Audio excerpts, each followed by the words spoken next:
Hello, everyone. My name is Grant Bradley. I am a field manager here with the Center for Digital Engagement.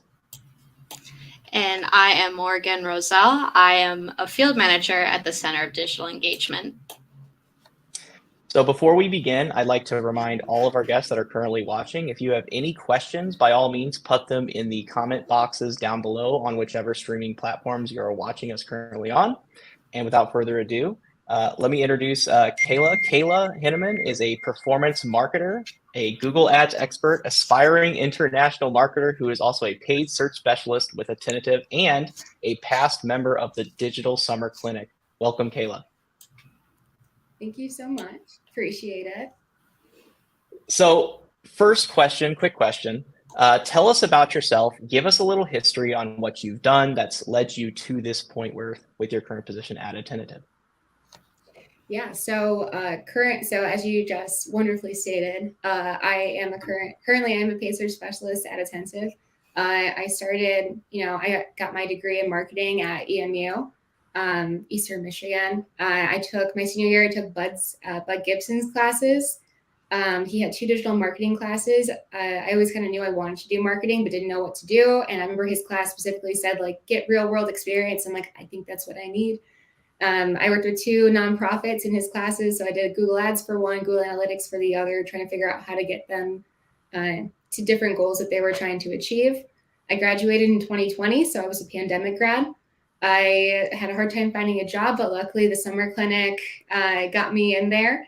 I was paired up with Adapted doing social media marketing, which is kind of funny because I don't even do social media in my personal life. But it ended up being a great internship. Between that and getting my first full-time job, I did some kind of freelance work, either writing content or helping nonprofits with evaluating their Google Ads accounts. Shortly after Adapted reached out to me and asked me back to work full-time as a digital marketing specialist. I got to get experience in email marketing, CRM management, more Google Ads experience, landing page testing, website management, the whole works. And then after about a year of that, I realized I wanted to be more of a specialist instead of a generalist. And so I found Attentive and I started working there about a year ago as a paid search specialist. That's definitely pretty cool. That's a lot of experiences that go from where you're currently at to where you were to where you are now. That's definitely really neat. For sure. Jack of all trades. And I guess in your own words, how would you describe what a paid search specialist? Oh my gosh, I'm so sorry. How would you describe what a paid search specialist does, and in what ways does it help with your work at Attentive? For sure. So paid search specialist, basically I manage and oversee our paid search channels. So anything like Google Ads, Microsoft Ads, Capterra Ads is what I specifically manage at Attentive. Basically, I just kind of oversee how the budget's spent. I create new campaigns, figure out our ad testing strategy, do our A/B landing tests, and then report out for the performance marketing team. And then I help out at Attentive by specifically managing our channels to make them more efficient so we hit our goals. And then also looking for new channels for us to advertise on and figuring out new strategies to drive revenue. So YouTube action campaigns is something we've been talking more about lately, which is kind of a new channel for us. And then also trying to figure out, for example, on the strategy side, what bid strategy is going to help us lower our cost per lead. So. Wow. Cool. Another question. Having worked with the clinic, how did your experiences with Adapted help move your career forward? Also, what other experiences do you believe were key things to helping you in your current position? Yeah, so the clinic definitely helped me get over my fear of just being bad at new skills and figuring out just how to learn new skills by Bud Gibson's coin method of failing fast. For anyone who's not had this one. Right? It's basically fail fast, faster. Definitely. Exactly. Just put something out and then basically throw yourself in the deep end and then learn how to swim from there. And so honestly, it helped me so much though. I'm a bit of a perfectionist. So it took me I was definitely someone who kind of I wanted to know everything about it so I could do it perfectly the first time. But it was no, you just need to get your feet in there. So like I said, on the clinic, I had to do social media marketing and I don't do social media. at all. And so I was like, the person I worked with, Jessie, she came to us and she was like, I want you to create a content strategy. I want you to create 3 months worth of content, and I want it to grow our social following. And so I went to Google to look up what is a content, like what is social media marketing? What is social media marketing strategy? How do you create a content strategy? How do you create content? What is content? And I just kind of like did a quick research and like everything I could figure out. I created a content strategy or a social media marketing plan, created a content calendar, figured out what a content calendar was, figured out what Canva was, learned how to make content on Canva, figured out what I could take from their website and then create a social media post. And I kind of just like, we launched our first stuff. We showed our plan to Jessie. She loved it. We launched things. It didn't work. I quickly pivoted, found out new ways to make it work. And then we kind of just tested things until we started seeing like patterns of things working. And I think that honestly, like being able to do that and showing that we're like quick to think on our feet, being adaptive, hurrying up, like trying to learn on the job essentially and learning new skills that you have no background in. It's kind of why Jessie asked me back full time. And honestly, it's the same thing that I do in my career since. I've done the same thing when I was trying to learn to become a Google Ads specialist when I was actually at Adapted. I was hired in because I had a background in Google Ads and I had like beginner level knowledge, and they were running like expert level campaigns and no one at the company knew how to run them, except for one guy who quit a week after I started. And so I was like, ooh, I need to learn how to answer these CEO questions really fast. And so I like Googled questions a lot and I like read every blog I could possibly read about Google Ads, and I got all the certifications and used every free tool. And, I feel like obsessing and figuring out that new skill and like testing things, it just is like one of those skills that helps you like throughout your entire career. And I think it helps you become a really great marketer, honestly. Being able to just completely pivot and try new things, and Bud is totally right. Like the failing faster thing, like even faster than you want to fail. It's great. Like that, just doing that and just getting comfortable is like the key thing that I've even figured out going through the clinic as well. Great. Yeah. All right. Here's another question. Just like from all the experiences that you've kind of just like laid out in front of us, what are some ways that someone who is looking to gain more experience catch up to you and the vast experiences that you have acquired? Yeah. So I would say, I thought about this question a lot, especially when I was like unemployed and I didn't have a job. And so I think like part of my answer I'll give towards that, and part of it I'll give towards like if you're in a job. But if you're not in a role, you're looking for a job and you need to get experience to get a job kind of thing. Personally, what I did, I was like, I picked one skill to be valuable in. So for me, it was like, I want to be like a Google Ads pro. And so I went all in on Google Ads products. I was like, I'm going to learn Google Ads, Google Analytics, Google Tag Manager, because they all go in together. And so I created a website. I hooked up analytics to my website, and then I was able to get familiar with the analytics platform because I was able to look at my own website data and figure out, where do I go to find this answer? What does this data mean? And then on the ad side, obviously I didn't have a product or a service or want to spend an ad budget to like learn Google Ads. So I reached out, I put on my LinkedIn, like any nonprofits and startups, like I have experience. I worked with one company. I had experience in Google Ads. Like I'll give you free evaluation on like a free audit on your Google Ads strategy. So I could start learning Google Ads. And I reached out to nonprofits and startups and I was like, hey, can I I'm learning Google, like I'm new to Google Ads, but I have some background here. This is my success. Can I I'll do a free audit for your account and everything just to see where you're at. And so I kind of got experience through that way until like it finally Jessie reached out, or I picked up odd jobs. Honestly, if someone reached out, was like, can you write a blog? I was like, I will now. And so that was kind of like how I got experience before I was in a role. And then once I was in a role, it was all about like finding, I have an aspiring international marketer on my LinkedIn. And I started because I found that as an area that I thought was interesting. So I reached out to the senior international marketing manager on my team. And I was like, hey, how can I help you? And I was like, I heard that you're doing interviews on this. This sounds really interesting. What if we start doing this? And kind of just reaching out to people at your current job and just finding ways that you can kind of solve a problem or show that, you can help them in some sort of way. And usually people are pretty quick to say yes, and then you can gain the experience from there. Wow. So my next question, and then we'll get on to our user questions. So how has working with a startup and now working with a tentative differ? In what ways do you see differences and similarities? Yeah, so the big difference is the team size. So at Adapted, we had a team of 4, including myself. So on that team, because we had such a small team, I had my hands on everything. I had to because there's no one else to do it. And it was really cool because I got to kind of learn a lot of skills. I got to touch a lot of things and figure out what areas of marketing I liked really quickly.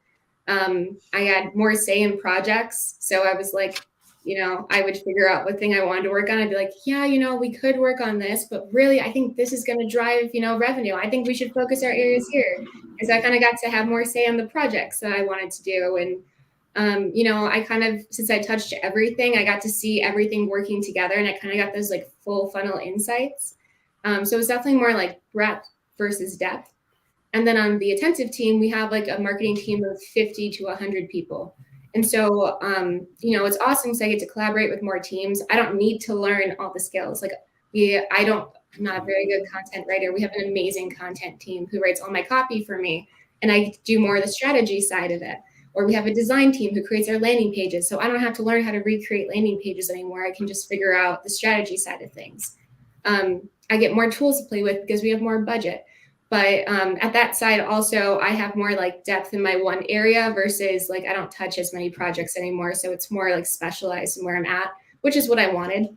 The similarities though, like you still have to teach yourself new skills. My new skill I'm learning right now is conversion rate optimization. So it's the same process like I laid out at Adapted is like, researching and learning. So still the same thing across any company you're at. Company goals always will drive always drive my projects. So I've got to help the company first. The fail fast method has been, everything, still use it. And then always looking at every company for creative solutions to get ahead. Great answer. Very great answer. So we have some user questions here. We actually have a question here from Bud. He's watching currently right now. So his question is, what is Capterra? What are Capterra ads? Yes, I asked that question when I first started at Attentive. So Capterra is a software platform. It's a software. It's a area you can go to kind of like look up different softwares. So Attentive is a text message marketing company. So if someone's looking for a text message marketing software, they can go to Capterra, look up best text message marketing software, and it evaluates all the different software companies all in one spot. And so by running ads, you just show up at the top of that list, opposed to, if you don't run ads and you kind of show up after everybody who pays for ads, which gets you down very low and not as much attention. All right. And we have a question here from Liz Lohman. What do you feel was the most important skill that you learned from the clinic? Yeah, outside of like fail fast, like learning, I would say it was, sorry, I just had it and I just lost it. But fail fast definitely was number one. Sorry, the second one was figuring out how to like have measurable results and how important that is to like when you're presenting results. Everything I do now in marketing, since I'm on the performance team, has a number associated to it. And I didn't realize how important that showing like that quantifiable value you bring to a team is so important, especially in smaller companies, until I was at the clinic. We also have a question here from Travis. What would you say is your biggest win at Attentive so far? I would say the biggest win so far at Attentive has been, I honestly am pretty proud. I created our Google RSA testing strategy, and it's a super difficult process because basically Google mix and matches headlines and descriptions to kind of like create all these multiple different ads within one ad. And it's really hard to measure like what copy is performing well. And they don't give you a ton of data on like what assets perform well. And it's a super complicated topic, but I was actually able to kind of like be able to create a testing strategy so we can do A/B testing through our ads. And then also like finding a way to work with our content team to create these like more complicated like themes to test. and then be able to like take this complicated subject and then actually like, present it to our revenue team and like have it like make sense and provide valuable insights for the team for them to use. It was honestly like it was such a highlight to like have like this complicated subject become useful content for everybody. Awesome. All right. Okay, sorry. My thing was glitching out. We have another question, and this one is from Hardeep Singh. What do you like most about Google Ads? It's all kind of like, so I like the landing page part of it the most lately, which is kind of funny because it's the only part that's not hosted on the platform. But honestly, it's kind of like a game almost where it's like basically everything is all kind of connected and there's like all these like levers. Once you like understand the platform, there's kind of these levers you can pull to kind of make things like scale quickly or pull back quickly. For me, it feels like a game, and having it be so number based, it's really fun for me to like be in the platform and like dive into data all day long to do it. And we have one final question here. And this one is from Shelby. Do you think managers expect you to be 100% ready, or are they prepared to go on journeys of figuring out of what works? I would say that especially when you're new, I feel like no one expects me to be 100% ready. I feel like I think maybe just like being new in general in the career, you kind of feel like everyone else knows, like you have hardcore imposter syndrome, and it feels like everyone else like expects you to be a certain way, especially when you're a perfectionist. But I don't think any manager I've ever had has that expectation. And what I really like about working at Attentive is that they're very much, they know like we're here to test. Like not everything is going to be a win. Not everything's going to be perfect. As long as you're open to trying and you're testing and you're doing your best, and we're able to get some of our wins and everything, we're able to kind of like find learnings in our failures. I think that's all really managers ever expected out of me. Awesome. Definitely a good place to add and right there. So for everyone, before we head out, I'd like to thank everyone again for watching our digital live today. Kayla, thank you for being here with us at the clinic. It was great having you on, talking about yourself and working with Attentive. For everyone else, don't forget to subscribe to our YouTube channel, Digital Summer Clinic, so you do not miss any updates. Also, we have opened up our applications officially as of yesterday for the Digital Summer Clinic. So make sure to get your application in. It will be an amazing experience filled with making connections and bettering your real world knowledge in the modern workplace. And to everyone watching, we will be joined by yet another special guest next week, Sydney Pope. Sydney is a digital marketing specialist with Black Girls Code. She will be on next Thursday at 6 p.m. You won't want to miss it. And any of our other amazing guests that we'll have being featured on our future episodes here with our digital lives. Again, thank you for watching, and we will see you all here next week.